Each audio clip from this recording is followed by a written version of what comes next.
working. So I was very much sorting that out, and it didn't work. I don't know what's happening, so she's gone in the other room. Anyway, hello. Is there anyone there this time? Is it gonna go back into the time loop and I'm gonna just get stuck here, increasingly getting more and more stressed? I don't know what happened yesterday. My show was supposed to be 40 minutes. It ended up being 5 minutes, even though I actually did 40 minutes. It just, something very strange happened. And I still cannot explain it. It's inexplicable. Anyway, I've been doing interviews today for the Edinburgh show, the other Edinburgh show. Hello, how are you, Philip? And so I've interviewed somebody that's in a show called I Miss Amy Winehouse, and she's going to be on the Wednesday show. So I zoomed her? Is that what you call a Zoom call? I had a Zoom call with her, and that's going to go in. And there's somebody else as well who's got a show called I Am a Gorilla. So one person misses Amy Winehouse, and the other person is a gorilla, and they're both paid shows. So Underbelly for the gorilla, and Amy Winehouse is at Paradise in the Green if you're there, which is a good venue.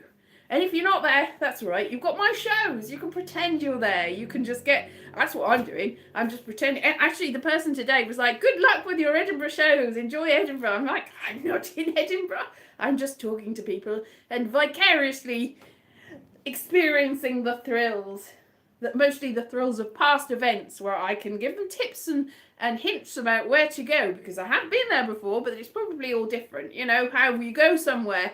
And you're like, this is all the good stuff to go. And then you realise when you've given people tips that none of that stuff is there anymore. They've rebuilt an entire city in your absence, which is really what they've done in London. I was just looking at the pictures of Denmark Street today. Denmark Street, which is where Tin Pan Alley was and sort of still is, but not really, where all of the musicians of the past used to go and buy their instruments. I actually bought all my stuff for my first comedy club. I made a comedy club ages ago, a ship, and I got the amp and the microphones and everything on Denmark Street. So yes, in the basement, and all that stuff's gone. That side of the street apparently is completely gone, and now there's like a swanky hotel that you have to spend £450 a night to stay in, and all hubs, digital hubs, which I suppose is more really something useful to me. That in that I might need that sort of thing, but I think you have to pay loads of money to do it. But all the it was Joe Meek, I think, was down there. Joe Meek had a little studio on one side of the road, and he's in the film Telstar. Well, he's not in the film Telstar. Somebody else is in the film Telstar playing Joe Meek. He used to wake up with the songs in his mind and hum them to people because he didn't actually write music. He did write music, but he didn't write the physical music, so he wrote it in his head and he had to hum it to somebody and then they put it down. London never stands still. Exactly. It very, very, very rarely improves. The thing about if you've ever visited London, you go there and the next time you go there, it's all completely different. I haven't even been into central London for 3 years. Not since all this stuff happened. I've sort of bypassed it on the way to Victoria Station, but not really been in the centre of London for a long time. So I can only imagine what it's like. And Edinburgh as well. 2 years. It all goes past in the whizzing of an eye. Eyes don't whiz. In the whizzing of a something. Whiz it goes. I was just watching a video just before this. I got distracted about how we might all be shadows. We might not really be real. And it was talking about how if you're in a box and there's no windows or doors, you don't really know if it's moving at a consistent pace.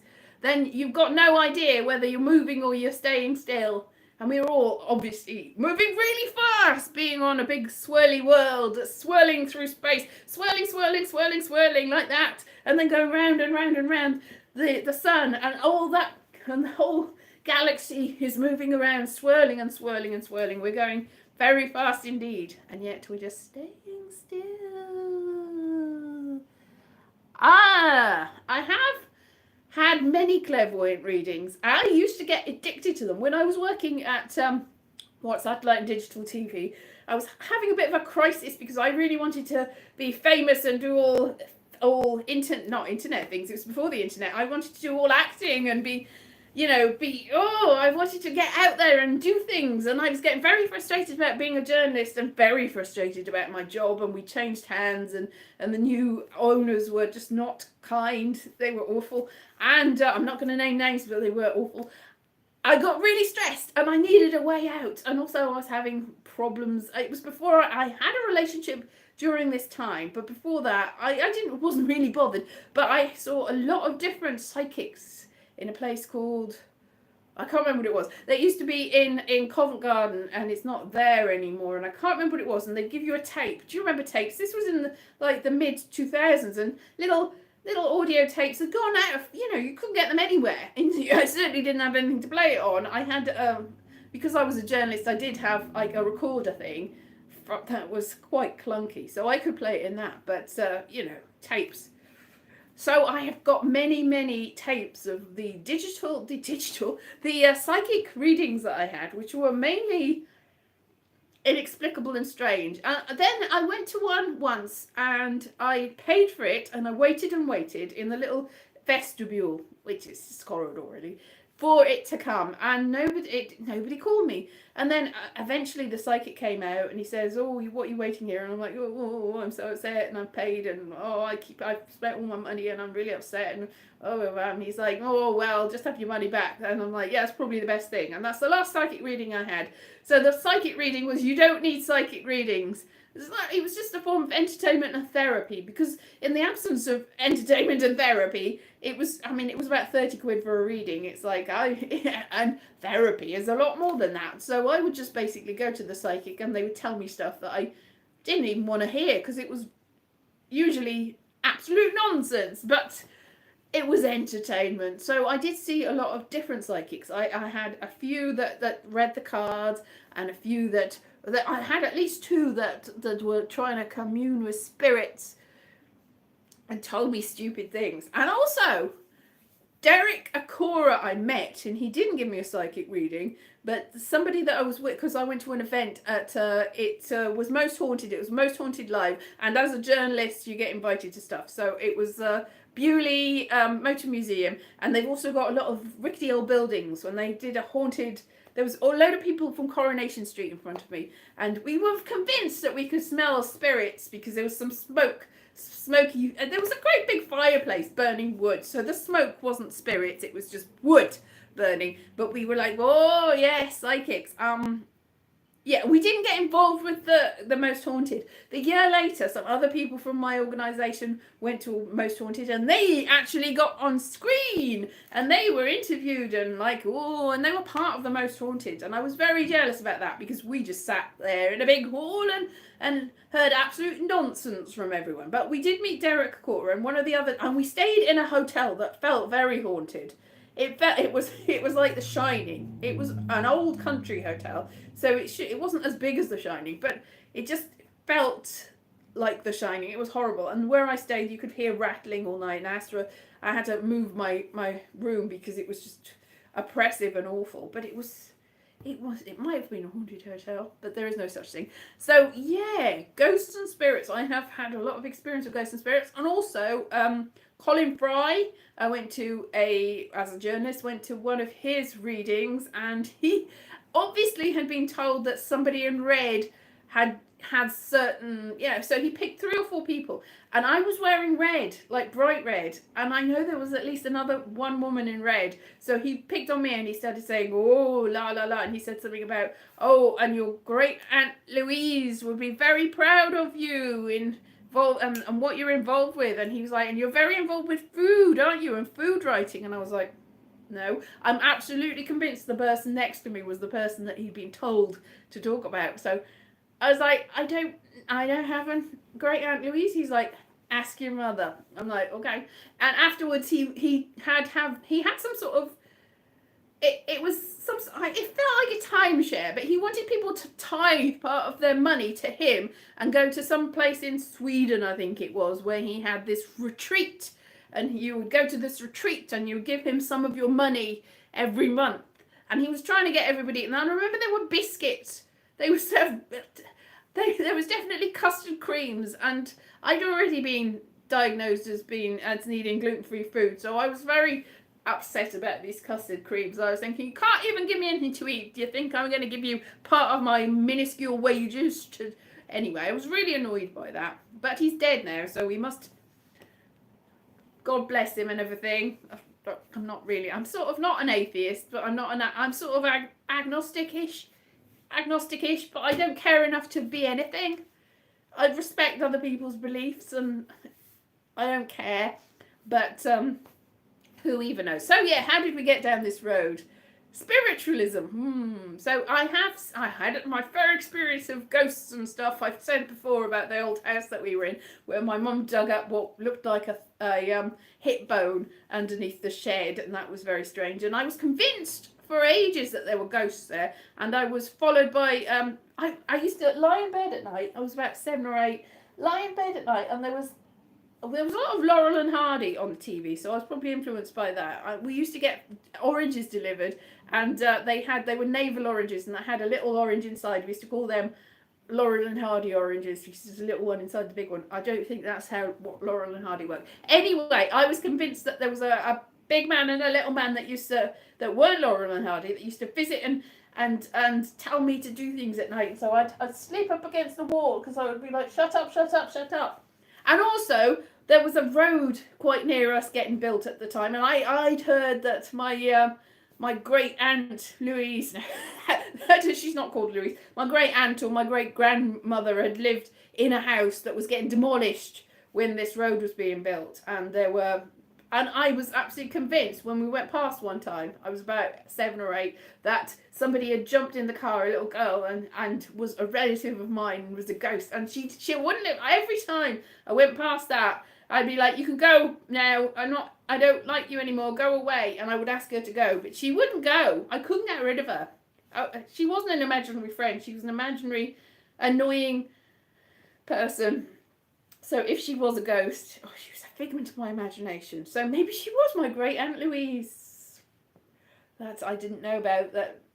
But saying that though, family history, I've been doing family history for ages. My mum found an old address book and she said, oh look, Dolly Morgan that lived in Birmingham. Oh, my Auntie Dolly. And I looked up in the family tree and I can't find one person that was called Dolly or Dorothy or any name. Or Morgan, any name. There were some Morgans everywhere. But nobody. I'm like, how is this person in your address book related to you? And she's like, I don't know. But she was quite old in the 60s. So I was like, well, when was she born? I was trying to work it out. So I don't know who she is. Maybe Dolly was actually called Louise. I don't know. It's just there's nobody called Louise. Where was I going with this? Yes, so there's a lot of ghosts and ghoulies and all sorts of stuff that I thought that I had seen. And I told you about the coin that appeared in the corner of the room. I don't believe in ghosts or anything. Although I've experienced many paranormal, supernatural things and seen things that seem to be alien spacecrafts or something. It's just like, if it's a UFO, that's just because it unidentified flying object. There's a thing. What's that? Don't know. Is it an alien? Don't know. That's about... So there's a lot of things I've experienced that I don't think are anything supernatural or freaky or any way out of the ordinary. But they are a bit strange, but I can't explain them. But it doesn't mean they're not perfectly natural phenomenon that I can't explain. In the olden days, people didn't know what electricity was. And things would happen, like they would get shocks or they would see sparks or they would see fireflies and think they were fairies. It doesn't mean that they didn't see something or something didn't happen or they had hairs on the back of their neck prickling up. It doesn't mean that they didn't experience something. It's just what it was is not what they thought it was. People didn't know what electricity was, but it's not. It did exist. People didn't know a lot of things didn't exist. The internet. It exists now. Does it though? Because it keeps cutting out. It kept cutting out yesterday. The internet exists, but until they found something that could make the internet work to do things for people, like magic, then it was just inexplicable and, it's magic. The whole thing that if a technology is far enough advanced, then it will seem like magic or gods to somebody that does not know about these things. It's true, because technology and nature, there's weird things happen. It doesn't matter. It doesn't know. I don't know what they are, but things, So if something weird and peculiar happens to me, I don't go aliens or ghosts. I just go, oh, that's a bit strange. Suppose at some point I might know what it is, or I might not. Who even knows? People didn't used to fly in aeroplanes. It doesn't mean it wasn't possible. It just, they didn't. There was no way for them to. There's probably thousands of millions of people that would have been like Top Gun. I was going to say Top Gear. Top Guns! But they lived in the Middle Ages before the advent of planes. There's people that would have been internet superstars in 1296. Is that a year? 1296, it is a year. For some reason, I went a bit, I was like, it's like clocks, it only goes up to 60. No, years do not only go up to 60. They go up to 100 before they change over. That's a bit strange as well, that hours and minutes. 60, that's your lot, then you tick over. But years, 100 or 1,000, and then you tick over. 10, and then you tick over. It's like, numbers are strange, aren't they? Why does that happen? It's inexplicable. It's like magic.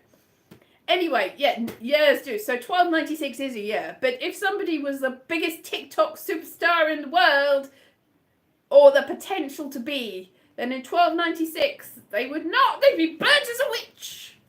A lot of people were burnt as witches, or tied to stakes, or drowned in a big pool because they were time travelers, or something like that. Time travel, is that possible? It's like probably not. Yes, we're all traveling in time. Like just that. I'm in the future now. If you go back, I was in the past. Traveling in time. I'm a witch. That was in the past, and now I'm in the future. And in a second, I'll be in the future again. Wow, I'm in the future. I'm in the present. But if you go back, I'm in the future. It doesn't matter that it's not true. Is there anybody here? Everyone's gone. Oh, there you are. Yeah, she does like that sort of thing. My mother likes homeopathy, if that counts. She's trying to persuade me to do homeopathy. Still here, yeah. Homeopathy. Like I felt really ill the other day. She's like, homeopathy. I'm like, no! Because her homeopathist, I think, tried to poison me. My mum's like, well, when she gave you this remedy, because I threw up all this black stuff the one time that I did see this homeopathist. Now, it's interesting that you talk to them for about an hour, very much like the psychics. You're talking about your problem, so it feels like something's happening. And then she gave me this remedy, and I drank it, and all this black stuff came up, and I was like, ew, it must be doing some good. She told me not to drink coffee, so I didn't drink coffee for 6 months. That was awful. Just because I thought, well, I'll try, I'll show willing. Now, I think, I looked this up. Now, the remedy that she gave me was like Nux vomica or something, which if you give enough of it, then it will make you bleh. And I think that the initial ones, whereas homeopathy is a millionth, the tiny little bit, like the ghost of a poison that is supposed to cure what ails you, like whatever it is, like hair of the dog.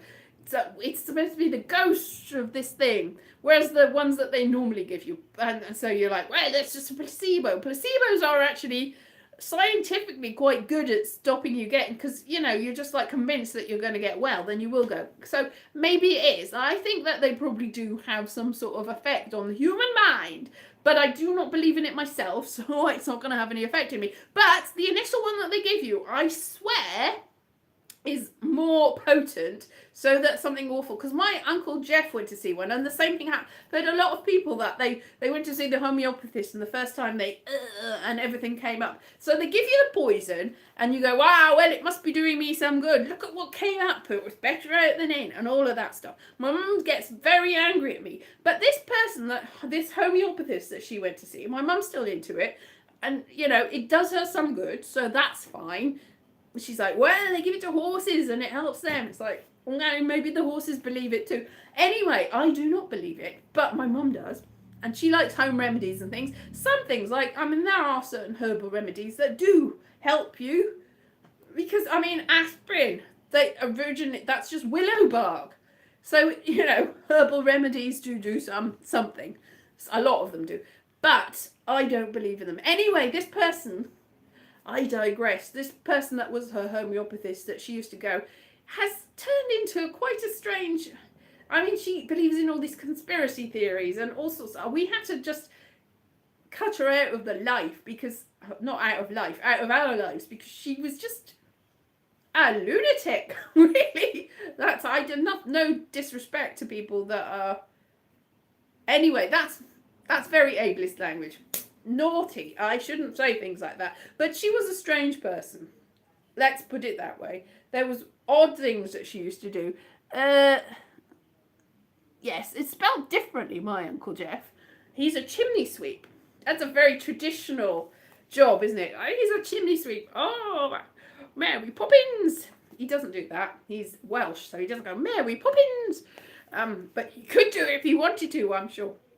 Anyway, what was I saying? Yeah, this homeopathist, I would not trust her with anything. She is an odd person and believes in some strange things. Even more strange than, yeah. But my mum's going to see this and get very angry at me for dissing homeopathy. So I'm sorry, Mum. Homeopathy, I do respect homeopathists, actually. General people that believe in homeopathy.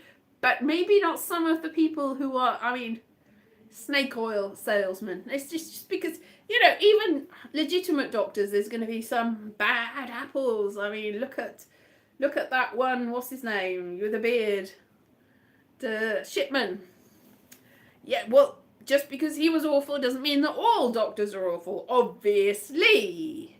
Crippen, obviously. My mother was saying the other day that there was a musical of Crippen. It only lasted about a week, apparently, and they cancelled it. It's like hardly surprising. That's a musical about Crippen. For goodness sake, no. I mean, I was like, are they going to make a musical about Fred and Rose West next? And Fred and Rose West, the musical. And she said, oh, well, he wasn't a serial killer. He only killed the one person. It's like, oh, well, that's all right then. Because Crippen very famously made off with his mistress and got caught because they did a telegram. It was one of the first telegrams when he was on the Atlantic, and they when he was on the boat, the captain sent a telegram and he got captured when he got to New York, I think it was. And he got put to prison, because he got caught by the modern technology. Telegrams, it's like magic. Yes, I mean, poetic justice would have been if he'd been on the Titanic. I think they sent a telegram too, but it didn't do them an awful lot of good, really. It didn't really help. Oh my goodness. Anyway, my Edinburgh show this week is going on. I've got, in the morning I'm doing guests, and in the evening I am doing this sort of thing, only I'm going to try to be entertaining.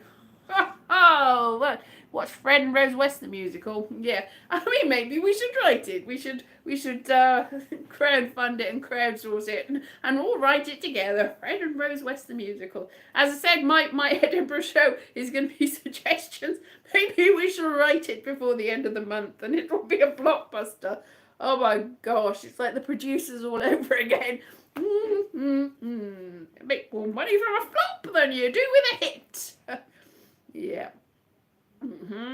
I'm getting hay fever in this room. Maybe it's the ghost, the ghost of hay fever. Or maybe not. I don't know. Oh, did I show you my gold? I did. I showed you my gold, didn't I? Gold! I showed it you last week, but it's very interesting. Gold and laminated bits of gold. And yes, I remember now because Philip said that he had some gin that had bits of gold in it. Was it gin? Something like that. Gold gin. There's nobody here but us chickens. Everybody's got driven away by the musical of Rose and vodka.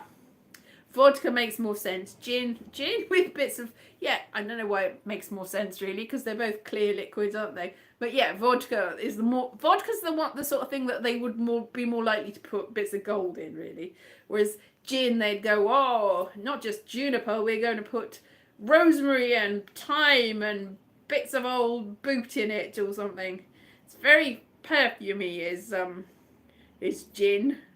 It's, if you like drinking perfume, Christine Aguilera's gin. Put it all everywhere. She's the only celebrity perfume person that I could think of. I gave some celebrity perfume from her to my mum. It smells quite floral, actually. It says nobody's here, but somebody's answered me just then, so I'm thinking, Philip, it says you're nobody. It says nobody's here. I wouldn't stand for that. I noticed as well, my camera is here. I've been looking straight at the camera and it looks like I'm looking this way. It's like, have I got it wrong about where the camera is? Now, I'm not looking in the camera now. Does it look like I'm looking in the camera? It is being odd. What's being odd? Anyway, it's being old. What? Is that what you said?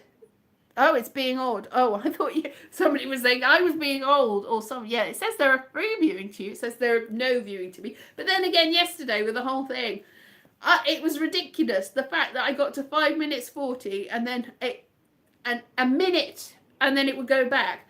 I was actually here. Somebody said they actually saw me. I kept going, like, I put all sorts of wigs on. And I kept like, I've gone through a time loop about 9 or 10 times. And it didn't say... It didn't show up. It was bizarre. Only says watching 1 for me. Okay, it says nobody for me. Oh no, now it says 1. Whoa! Now I started doing the shorts on YouTube because somebody said I've got very jaded about YouTube. It's like nobody's watching. It says nobody's watching again. Nobody's watching me. So I've done some YouTube shorts. I started doing TikTok, as I said, 2 weeks ago. And I'm only getting like 200, maybe 300 views on a video, which is still a lot more than I've been getting on any YouTube videos lately. But then I put some shorts up after somebody said, why don't you? Why don't you? And so I did, and I got quite a few views on some of those. There's some of the ones that I put on TikTok that got 200 views in like 2 days, and they've got like 700 or 800 views in an hour. It's like, what?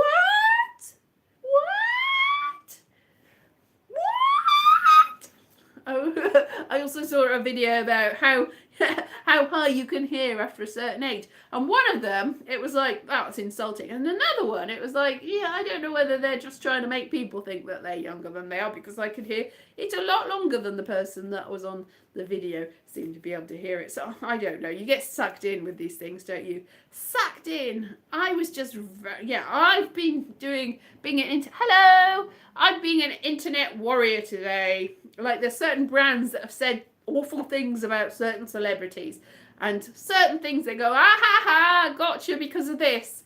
And I found something today about a certain brand that was quite mean about a celebrity, and when other things were happening, it didn't bode well for that person, and it had quite a big impact, I think. And the whole thing, and they put a video on TikTok, they said something about a certain date when something came out. I was like, oh yeah, but the person hadn't said that specific thing was what. It's all a bit vague anyway.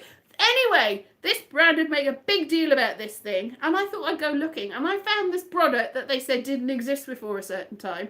A full 18 months before they said, which was still later than it would have needed to be. But, you know, if something is in a magazine in June, say, I know from working in a magazine, when I was working on the TV magazine, it would be 2 or 3 months ahead of time before you would write the thing, and then it wouldn't get published and be in the shops until ages later. So if something is in June, then it could be up to 4 or 5 months, possibly, that you wrote it. And if you're doing a product review and it's not about new products, it's about existing products, that product existed before that time. So the thing that they said didn't exist before a certain time, most certainly did exist in the UK before that time. So somebody is making things up.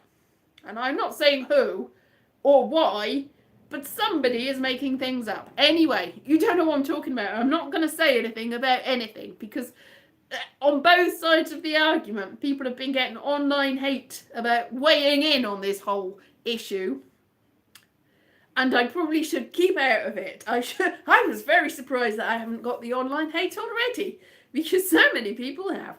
But it's a matter of time, isn't it? Better as a witch, yes. Yeah, magic, it's all magic. This is just callback, random callbacks. I'm just like being Peter Kay or something here.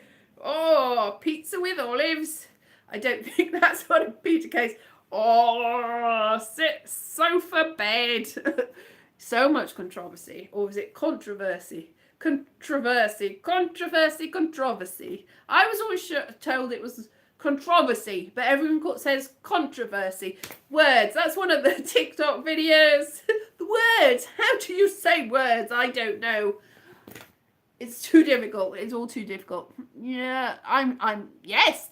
Well, we're running out of Bovril because my mother, we did have some Bovril. My dad likes Bovril, as beefy Bovril. My mum got confused with the Marmite. We'd run out of Marmite, and the Marmite jar is very similar to Bovril. So she went to rinse out the Marmite jar that she knew was empty, and she actually rinsed out the Bovril jar that was not empty. So we do not have any beef and Bovril. And I did mean to put it on her shopping list and forgot. So thank you very much, Barry Crump. So you've reminded me that next week I need to put Bovril, not foot rubs. That's something that you don't need to get from the shops. I need to put Bovril so that my dad gets some Bovril. Yes. For ages. Do you remember back in the day? That for ages was vegetarian because it was being sold widely in Malaysia and various Asian countries that did not tend to eat beef. So they sold it there for a while. It was a very similar formulation to Marmite, only with a sort of beef flavour.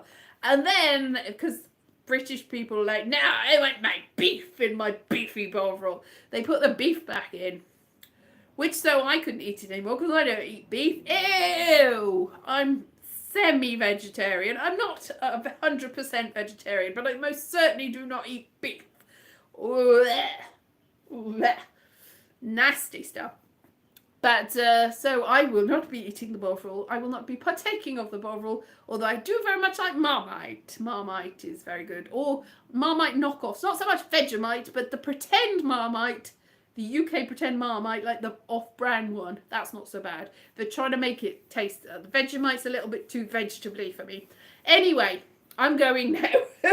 I'm going around the twist because I've been doing a half an hour or more. Whoa, that's 28 minutes even more than I managed yesterday, even though I was here forever. I might still be here. Also, good night, and I will see you again. I've got 2 shows a day from Tuesday. I'm getting Mondays off, so I'm still going to do... I have today interviewed somebody, and tomorrow I'm going to interview somebody. So they're going to be it's slotted in, as I said, it's from a Zoom, slotted into the live show. So I'll do a live interview with somebody and then put the rest of it in, if I can work it out. And if it works, so I will see you again. Or you will see me. I will not see you unless you are part of my live show, in which case I will see you because we will be seeing each other. Magic! So Tuesday it will be then. So see you then. Have a lovely rest of the weekend. There's not much of it left. Unless you're in Canada. I think it's still like ages ago. You've got most of Sunday left. All right then.